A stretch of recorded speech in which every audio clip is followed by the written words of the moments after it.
எல்லோருக்கும் வணக்கம். நம்ம ஏற்கனவே நொந்து போயிருக்கோம். இதில் இன்னொரு வேதனை, வெள்ளிக்கிழமையான ஒரு 150 பாயிண்ட் இறக்கி விட்டுறாங்க. இந்த வெள்ளிக்கிழமை ஏதாவது விதிவிலக்காக இருக்குமா அப்படின்னு பார்த்தா இல்லை, 74 பாயிண்ட் இறங்கி தான் இருக்குது. ஆனால் நம்ம எல்லாருமே மனதளவில் ப்ரிப்பேர் ஆகிட்டோம். நம்ம நண்பர் கூட சொல்கிறாப்புல, நாளைக்கு வெள்ளிக்கிழமை அட்வான்ஸ் ஃப்ரைடே வாழ்த்துக்கள்னு நேற்றே போட்டாப்புல. எதா இருந்தாலும் பிளான் பண்ணி பண்ணணும் அப்படின்ற மாதிரி இந்த மாதத்தினுடைய கடைசி ட்ரேடிங் டே இன்னைக்கு. அடுத்த மாதத்தில் ஏதாவது ஹாலிடேஸ் வருதா, அதை ஒட்டி ஏதாவது லீவ் எடுக்க முடியுமான்னு பார்த்தா அப்படி இல்லை. அடுத்த மாதம் நவம்பர் மாதம் 5ஆம் தேதி லீவ் வருது. ஆனால் அது நட்ட நடுவால் ஒரு புதன்கிழமை அன்னைக்கு வருது.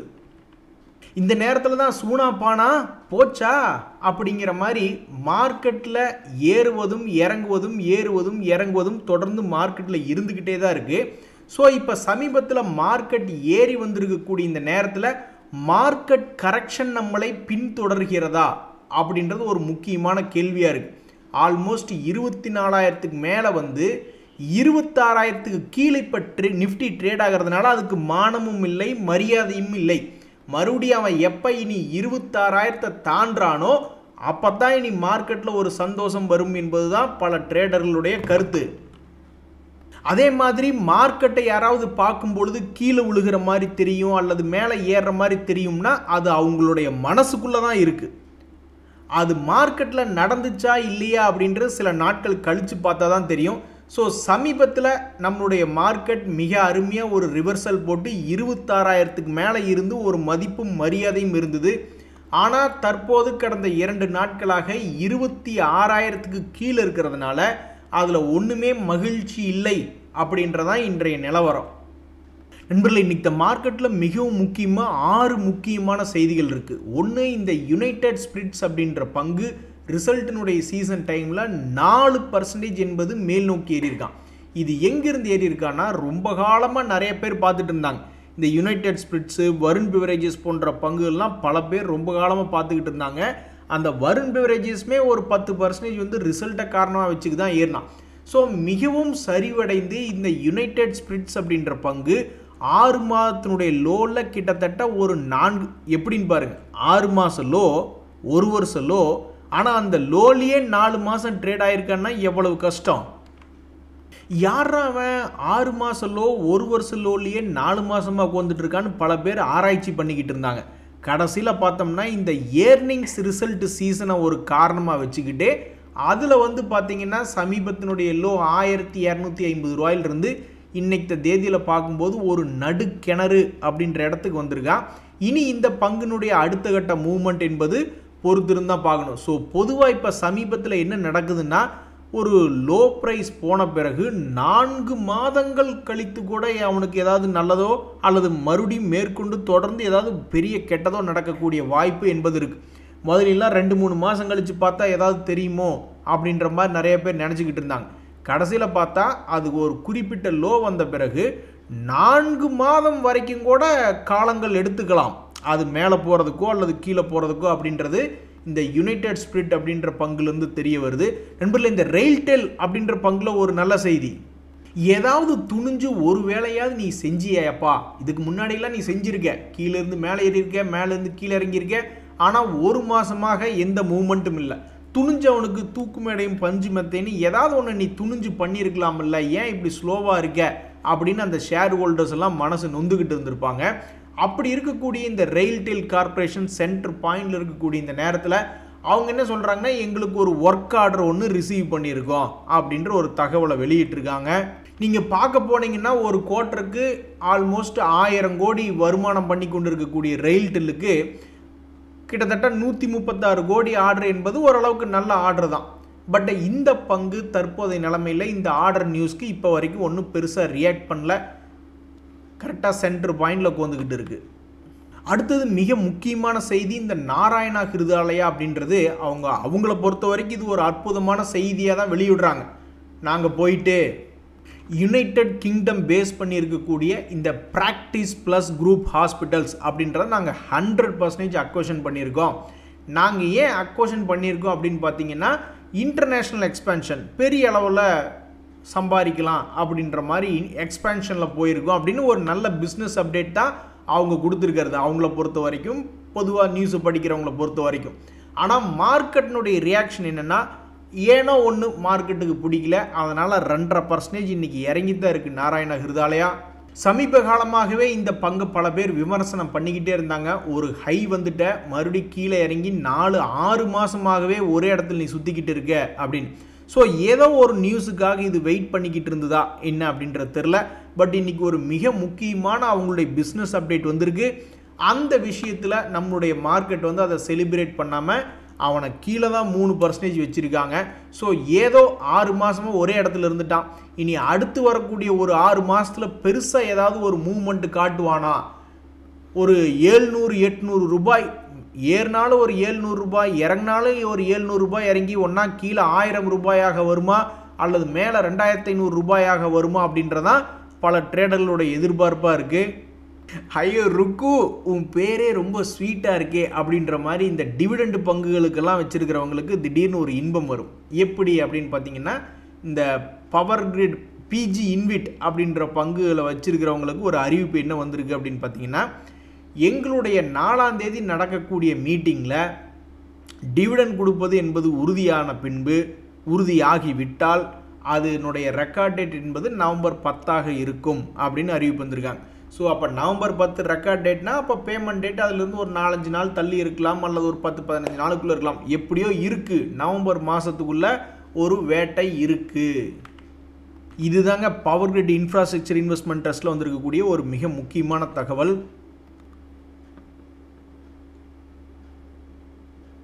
முக்கியமான விஷயம் என்னென்னா, தொடர்ந்து லாபம் செய்யக்கூடிய கம்பெனிகள் அதனுடைய ஷேரினுடைய விலைகள் என்னைக்காவது கீழே டிராஸ்டிக்காக விழுந்து கிடக்குது அப்படின்னா என்னைக்காவது மேபி ஒரு நாள் திரும்பி வந்துடுவானோ அப்படின்றதுக்கு ஒரு உதாரணம் தான் இந்த ஸ்டார் ஹெல்த் இன்சூரன்ஸ் அப்படின்ற பங்கு. மிகவும் மோசமான அளவில் சரிவடைஞ்சு கிடந்த பங்கு தான் இந்த ஸ்டார் ஹெல்த். பல பேர் தலை பிச்சுக்கிட்டு தான் இருந்தாங்க. என்னடா இவன் லாபம் செய்யக்கூடிய கம்பெனியாக தான் இருக்கான், ஆனாலும் 1000 300 ரூபாயாக கடும் சரிவடைஞ்சு விட்டானே. பர்சன்டேஜ் கணக்கில் பார்க்கும்போது தன்னுடைய வாழ்நாள் உச்சத்திலிருந்து ஆல்மோஸ்ட் 60-70% சரிவடைந்த பங்கு தான் மறுபடியும் 300 ரூபாயிலிருந்து 500 ரூபாயாக இன்றைய தேதியில் இருக்குது. ஸோ அவன் இறக்கிவிட்ட அதே 60% சமீபத்தில் ஒரு 50-60% ரெக்கவரி பண்ணி காமிச்சிருக்கக்கூடிய இந்த ஸ்டார் ஹெல்த் அப்படின்ற பங்கு இந்த வருஷத்தில் எவ்வளவு முறை 200 days மூவிங் ஆவரேஜை தாண்டினாலும் அத்துணை முறையும் ஃபெயிலியராகவே கொண்டிருந்தது. சமீபத்தில் ஒரு 20-30 நாளாக 200 days மூவிங் ஆவரேஜுக்கு மேலேயே ட்ரேட் ஆகி கொண்டிருக்கக்கூடிய ஒரு முக்கிய தகவலாக இந்த ஸ்டார் ஹெல்த் அப்படின்றது இன்றைய சரிவடைந்திருக்கக்கூடிய மார்க்கெட்டில் ஒரு 3% என்பது ஏறி உள்ளது. அதே மாதிரி தொடர்ந்து லாபம் செஞ்சு கொண்டிருந்த கம்பெனி ஐடிஎஃப்சி ஃபர்ஸ்ட் பேங்க். ஆனால் இதுவும் மனம் வருத்த தரும் வகையில் மிக கடும் சரிவு, 100 ரூபாயிலிருந்து 40 ரூபா வரைக்கும் போயிட்டான். அதுக்கப்புறம் இப்போ சமீபத்தில் பல ட்ரேடர்கள் பார்த்துக்கிட்டு இருந்தாங்க, இந்த பங்கு வந்து ஏதாவது ஒரு ரிவர்சல் வருமோ அப்படின்ற மாதிரி பார்த்துக்கிட்டு இருந்தாங்க. அந்த வகையிலே 70 ரூபாய்க்கு மேல் திரும்பிய இந்த பங்கு 82 ரூபாய் என்று 2025 ஒரு புதிய உச்சமாக வந்துக்கிட்டு இருக்கு. இதுக்கு முன்னாடி அவனுடைய பழைய உச்சமெல்லாம் 100 ரூபா பக்கத்தில் இருந்தாலும் அப்படி இப்படின்னு விளையாடி பாருங்க 50 ரூபாயிலிருந்து அப்படி இப்படின்னு ஏறி வந்துட்டான். இதுக்கு பின்னாடி எது இருக்குது அப்படின்னா, அந்த பங்கு செய்யக்கூடிய லாபங்கள் போர்ட்ஃபோலியோ, அதாவது அதனுடைய P&L பர்ஃபார்மன்ஸ், ஃபைனான்ஷியல் பர்ஃபார்மன்ஸ் என்பது எடுத்து பார்க்கும்பொழுது அது தொடர்ந்து சரிவடைஞ்சிக்கிட்டே வந்துக்கிட்டு இருக்குது. ஆனால் அந்த பங்கு இன்னும் நஷ்டத்துக்கே போகல, அவன் இன்னும் லாபம் பண்ணிக்கிட்டே இருக்கான். அப்படிங்கும் பொழுது ஒரு 40% இறங்கிய பின்னோ, 60% இறங்கிய பின்போ, அல்லது 80% இறங்கிய பின்போ ஏதோ ஒரு நேரத்தில் தொடர்ந்து அந்த லாபம் உதவி செஞ்சுக்கிட்டு இருந்தால் திரும்பக்கூடிய ஒரு வாய்ப்புக்கு ஒரு உதாரணமாக இந்த ஐடிஎஃப்சி ஃபர்ஸ்ட் பேங்க் இருக்குது. ஸோ இவன் 40 இறங்கினானா, 60 இறங்கினானா, 80 இறங்கினானா, எந்த ஸ்லாப்பில் இறங்கியிருக்கான் அப்படின்னு தெரிஞ்சுக்கிறது ரொம்ப முக்கியமான விஷயம். இவன் பயமுறுத்தி பல பேர்த்தை இறக்கி விட்டது என்பது 2க்கும் நடுவில். அதுலேயும் பாருங்க 40க்கும் சேரல, 60க்கும் சேரல, ஒரு 50% நட்ட நடுவால் சேர்ந்துருக்கு. So 60% லாஸுக்காக காத்திருந்தவங்களுக்கு maybe கிடைச்சிருக்காது. 40% லாஸில் இறங்குறவங்களுக்கு தான் அந்த பங்கு என்பது தற்போதைய நிலைமையில் கிடைச்சிருந்துருக்கும். அதுக்கப்புறம் பார்த்தீங்கன்னா இப்போ 82 ரூபாய்ன்னு வந்து ட்ரேட் ஆகிக்கிட்டு இருக்குது. ஒரே ஒருத்தன் மற்றவங்கெல்லாம் போய் ஓரமாக கோருங்கயா அப்படின்ற மாதிரி Q2 ரிசல்ட்டுக்கு அப்புறம் இந்த நவீன் ஃப்ளோரைன் அப்படின்ற பங்கு இன்னைக்கு 15% ஏறி ஒரு வெற்றி சரித்திரமா பண்ணிருக்கு. இந்த பங்குமே இந்த நவீன் ஃப்ளோரைன் சமீபத்தில் 4500 2500 கடும் சரிவடைந்த பங்கு தான். ஆனால் இந்த பங்கு எந்த ஒரு கட்டத்திலையும் சமீபத்தில் லாஸ் மேக்கிங்காக போகவே இல்லை. இன்ஃபேக்ட் கடந்த 2 குவார்ட்டர்களில் லாபம் அதிகமாக பண்ணியிருக்கான். பல பேர் சொல்லிக்கிட்டு இருப்பாங்க, என் ஷேர்லாம் ஏறவே இல்லைங்களே அப்படின்னு.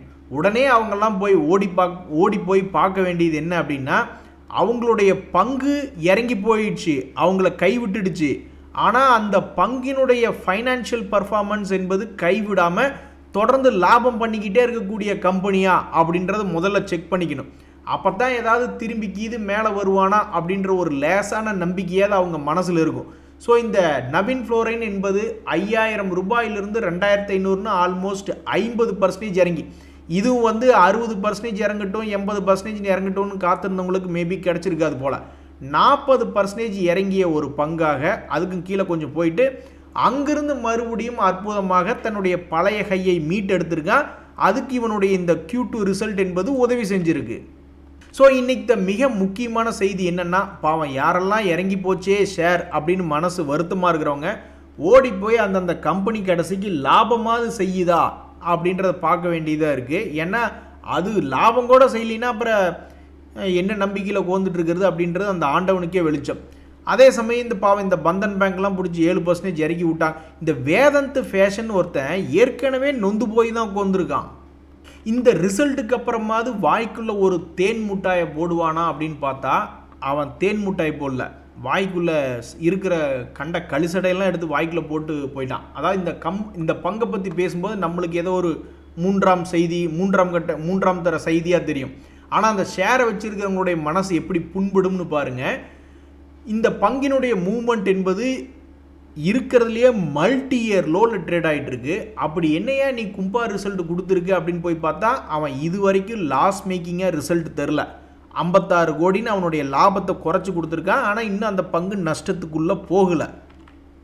ஆனால் இந்த ஷேரினுடைய விலையை பொறுத்த வரைக்கும் 60%, 57 to 60% என்பது தன்னுடைய வாழ்நாள் உச்சத்திலிருந்து இறங்கி ட்ரேட் ஆகிட்டு இருக்கு. ஸோ இந்த பங்குக்கு என்னைக்கு தான் ஒரு விடிவு காலம் வரும்? 40% இறங்கின பிறகு திரும்புவானான்னு நிறைய பேர் பார்த்துட்டு இருந்தாங்க. அப்பவும் ஒரு விடிவு காலம் வரல. அடுத்த பேட்சாக அடுத்த ஸ்டேஜில் மறுபடியும் இப்போ 60% என்பது இறங்கி ட்ரேட் ஆகிக்கிட்டு இருக்கு. இவனுடைய வாழ்க்கையில் என்னைக்கு ஒரு திருப்பு முனை 60லையா அல்லது 80லையா அல்லது இது 0வே போயிடுமா, என்னதான் நடக்குது இந்த பங்குல அப்படின்னு தெரிஞ்சுக்கிறதுக்கு இன்னும் எத்தனை மாதங்கள் ஆகும் அப்படின்னு தெரிஞ்சுக்கிறதுக்கு தெரியல. இப்போதைக்கு 2-3 வருஷத்தில் என்ன ஆயிருக்கு அப்படின்னு நம்ம தெரிஞ்சுக்கணுன்னா அதனுடைய வரலாறு மிக அழகாக சொல்லுது. இறங்கி ஏறிக்கிட்டு இருந்தால் நிறைய பேர் இந்த இடத்துல இருந்தே ஏறுவானோன்னு நினச்சிக்கிட்டு இருந்திருப்பாங்க 40%. அது நடக்கலை. அடுத்தது இப்போ 60% இறங்கி ட்ரேட் ஆகிக்கிட்டு இருக்கு. இனி அடுத்தது என்ன அப்படின்றது இதே மாதிரி பொறுத்து இருந்தால் தான் தெரிய வரும். ஸோ இன்றைய மார்க்கெட்டை பொறுத்த வரைக்கும் ஒரே கதாநாயகன், ஒரே உலக நாயகன் இந்த நவீன் ஃப்ளோரைன் அப்படின்ற பங்கு தான். ரிசல்ட் சீசனை வச்சுக்கிட்டு அவனும் ஸ்மால் கேப் இண்டெக்ஸில் தான் இருக்கான். பார்த்தீங்களா, மற்ற நிஃப்டி 50 இண்டெக்ஸ்லையோ நிஃப்டி நெக்ஸ்ட் 50 இண்டெக்ஸ்லையோ அல்லது மிட் கேப்லேயோ கூட ரிசல்ட் வந்த பங்குகள் பெருசாக ஒட்டச்சு மேல் நோக்கி வரல. இவனும் ஸ்மால் கேப்பில் தான் ஒருத்தனாக பர்ஃபார்ம் பண்ணியிருக்கான். நவீன் ஃப்ளோரைன் அப்படின்ற பங்கு நல்ல நியூஸை வச்சுக்கிட்டு 15% இருக்கான். கேவலமாக இன்றைக்கி விழுந்த பங்குகள் அப்படின்னு பார்த்தா அதுலேயும் ஸ்மால் கேப்பும் மைக்ரோ கேப்புங்க தான் பெரிய பேர்கள் வாங்கியிருக்காங்க. 7% இறங்கிய பங்குகளாக இந்த பந்தன் பேங்க் ஷேர் ப்ரைஸும் ஷேர் இண்டியா அப்படின்ற ஷேர் சமீபத்தில் ஏறிக்கிட்டு இருந்தான். மைக்ரோ கேப்பில் லாபத்தை புக் பண்ணி விட்டாங்களா என்னன்னு தெரியல. அது 7%, இந்த ஷேர் இண்டியா 7% இறங்கி கிடக்கு. மற்ற இடங்களில் ஒன்றும் பெருசாக யாரும் அடி வாங்கலை.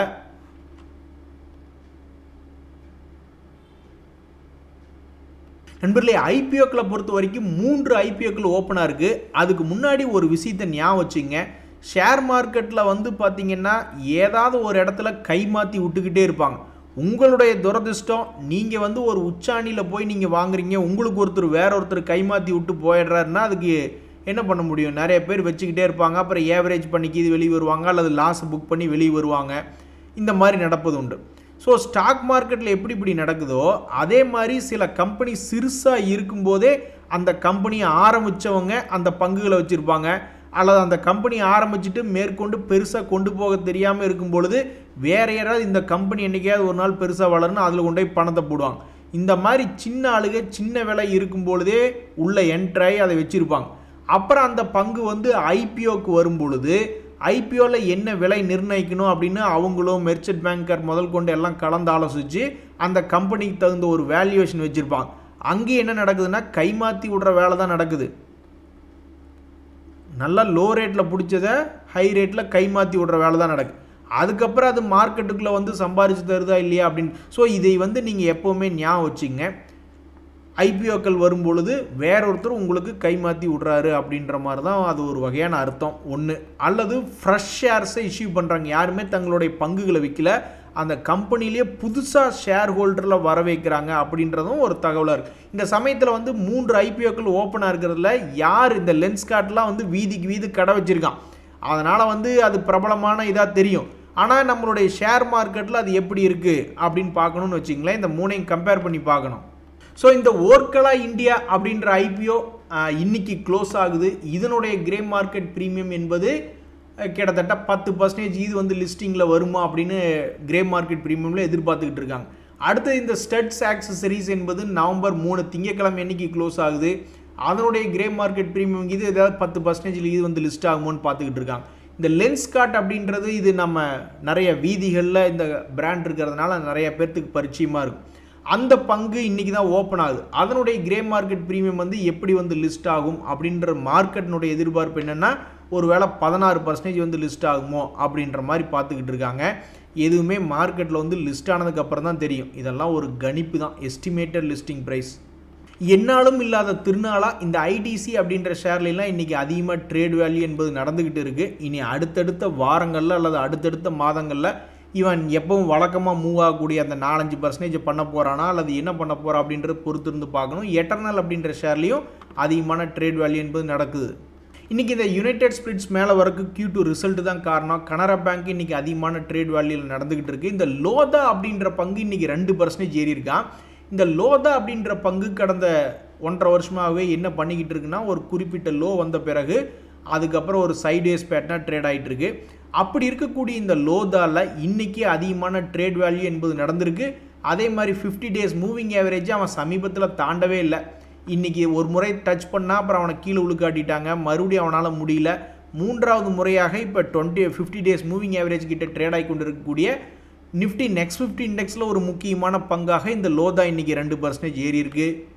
மிட் கேப் இண்டெக்ஸில் பொறுத்த வரைக்கும் ஸ்விக்கி, சுஸ்லான் 2 பேர்த்துக்கும் அதிகமான ட்ரேட் வேல்யூ என்பது நடந்திருக்கு. அதில் இந்த சுஸ்லானில் வந்து ட்ரேட் வேல்யூ என்பதும் அதிகமாக நடந்திருக்கு. ஷேரினுடைய ப்ரைஸும் இன்றைக்கி ஒரு 2% என்பது ஏறி இருக்குது. ஸ்மால் கேப் இண்டெக்ஸை பொறுத்த வரைக்கும் இந்த நவீன் ஃப்ளோர் ஏறி இருக்குன்னா அதுக்குண்டான காரணம் இவன் நம்மளுக்கு கற்றுக் கொடுத்த பாடம் என்ன அப்படின்னா ஒரு ப்ரைஸ் பயங்கரமாக விழுந்துக்கிட்டு இருக்குது. ஆனால் அதனுடைய ஃபண்டமெண்டல் இன்னும் லாஸுக்கு சேஞ்ச் ஆகலை அப்படின்ற சமயத்தில் மேல் நோக்கி ஏறி வந்த ஒரு பங்காக இன்றைக்கி ஸ்மால் கேப்பில் நவீன் ஃப்ளோர் இருக்கான். 5 ஸ்டாரும் அதே கேஸ் தான். அவனும் சமீபத்தில் கீழே இறங்கியிருந்தான், மேலே வந்தது ரிசல்ட்டு தான் காரணம். அதை வச்சுக்கிட்டு ஒரு 1.5% இன்றைக்கி ஏறி இருக்குது மேலே. ஸோ ஸ்டாக் மார்க்கெட்டை பொறுத்த வரைக்கும் சும்மா வருவாளா சுகுமாரி அப்படின்னு அந்த ஸ்டாக் 4-5 மாதம் கழித்து கூட ஏதாவது நடக்குதா இல்லையா அப்படின்றது தெரிஞ்சுக்கிறதுக்கு டைம் ஆகும். as long as fundamental support பண்ணுற வரைக்கும் ஏதாவது ஒரு மார்க்கெட்டில் ஹெல்ப் கிடைக்குமா அப்படின்னு சில பேர் பார்த்துக்கிட்டு இருப்பாங்க. யார் மதர் சுப்ரியாங்களா அப்படின்ற மாதிரி மைக்ரோ கேப் இண்டெக்ஸில் பார்த்துக்கிட்டு இருந்தால் சுப்ரியான்னு ஒரு பங்கு இன்றைக்கி 4% மேல் நோக்கி ஏறி ட்ரேட் ஆகிட்டு இருக்கு. அது வேறு யாரும் இல்லை சிம்ரன், அது சுப்ரியா லைஃப் சயின்ஸ் என்பது முழு பெயர். சுப்ரியா அப்படின்ற உடனே அந்த பங்கினுடைய டீட்டெயில் என்ன அப்படின்ற மாதிரி பார்க்கலான்ட்டு வந்திருந்தேன். அதனுடைய தகவல் என்ன சொல்லுதுன்னா ஒரு வருஷமாகவே இதனுடைய மூவ்மெண்ட் என்பது குறிப்பிட்ட சைட்வேஸ்குள்ளேயே தான் இருந்திருக்கு. சில மாதங்களுக்கு முன்னாடி ஆகஸ்ட் மாதத்தில் தன்னுடைய பழைய லோ தொட்டிருந்தான். இப்போ தன்னுடைய புதிய உச்சத்தை வந்து 781 அவன் எப்பவும் ரெகுலராக பண்ணியிருக்கக்கூடிய அளவுகளை தொட்டிருக்கான். இனி இந்த பங்கு என்ன செய்ய போகிறது என்பது பொறுத்திருந்தான் பார்க்கணும். மைக்ரோ கேப் இண்டெக்ஸில் இன்னொரு பங்கு இன்றைக்கி 9% ஏறி முக்கியத்துவமாக ட்ரேட் ஆகிக்கிட்டு இருக்குன்னா டிடி பவர்சிஸ் அப்படின்ற பங்கு. எக்ஸ்சேஞ்சுகள் கேட்குறாங்க எப்போ யூனிபார்ட்ஸ் அப்படின்ற பங்கில் என்ன அதிகமாக வால்யூம் நடந்திருக்கு அப்படின்ற மாதிரி கேட்குறாங்க. இந்த மாதிரி பாயிண்ட் டு பாயிண்ட்டாக எழுதி கிளாரிஃபை பண்ண ஆளுகளை பார்த்ததில்ல. நாங்கள் உங்களுக்கு கொடுக்க வேண்டிய தகவல் எல்லாமே பழைய தகவல் கொடுத்துட்டோம், இப்போ கொடுக்குறதா எதாக இருந்தாலும் அப்பப்போ கொடுத்துக்கிட்டு இருக்கோம் அப்படின்ற மாதிரி அவங்க சொல்லிட்டாங்க. ஸோ ஏன் இந்த பங்கில் இப்படி வால்யூம் நடந்திருக்கு அப்படின்னா அது எவனாவது ஒருத்தனை கேனை நாக்கறதுக்கு தான். அதிகமான வால்யூம் என்பது இந்த இடத்துல நடந்திருக்கு. இவ்வளவு தூரம் 250 ரூபாயிலிருந்து ஆல்மோஸ்ட் பணம் இதில் டபுள் ஆயிருக்கு. ஸோ ஏதாவது ஒரு குரூப் வந்து லாபம் போகுதுன்னு சொல்லி பெருசாக ப்ராஃபிட்டை புக் பண்ணி வால்யூம் பெருசாக பண்ணியிருக்காங்களா, அல்லது ஏதாவது புதுசாக ஏதாவது பையிங் இங்கே வந்திருக்காங்களான்னு யாருக்கும் தெரியாது. அது யார் அறிவாளி, யார் வந்து வாங்கி மாட்டிக்கிட்டாங்க அப்படின்றது இந்த ஷேர் ப்ரைஸினுடைய மூவ்மெண்ட் அடுத்த 6 மாதம் கழித்து எடுத்து பார்த்தா தான் தெரியும். இப்படி போயிருந்ததுன்னா புதுசாக யாராவது உள்ளே என்ட்ரு ஆயிருந்தாங்கன்னா அவங்களுக்கு மகிழ்ச்சி. இப்படி கீழே வந்திருந்ததுன்னா நல்ல வேலை வித்துட்டுண்டா அப்படின்ற மாதிரி ஒரு குரூப் நினச்சிக்கிட்டு இருக்கோம். ஆக மொத்தம் வால்யூம் என்பது ஒரு குறிப்பிட்ட ஹையில் குறிப்பிட்ட பிளேஸில் நடந்திருக்கு. அது வந்து கம்ப்ளீட்லி மார்க்கெட் டிரைவன். மார்க்கெட்டில் என்னமோ பண்ணிக்கிட்டாங்க, நாங்கள் எந்த தகவலும் தரக்கு பெண்டிங் கிடையாது அப்படின்னு யூனிபார்ட் சொல்லியிருக்காங்க. அதே மாதிரி இந்தியா சிமெண்ட் ஷேர் வச்சிருக்கிறவங்களுக்கு முக்கியமான செய்தி, அதுலேயும் வந்து சிக்னிஃபிகண்ட் வால்யூம் என்பது நடந்திருக்கு அப்படின்ற ஒரு தகவல் மார்க்கெட்டில் இருக்குது.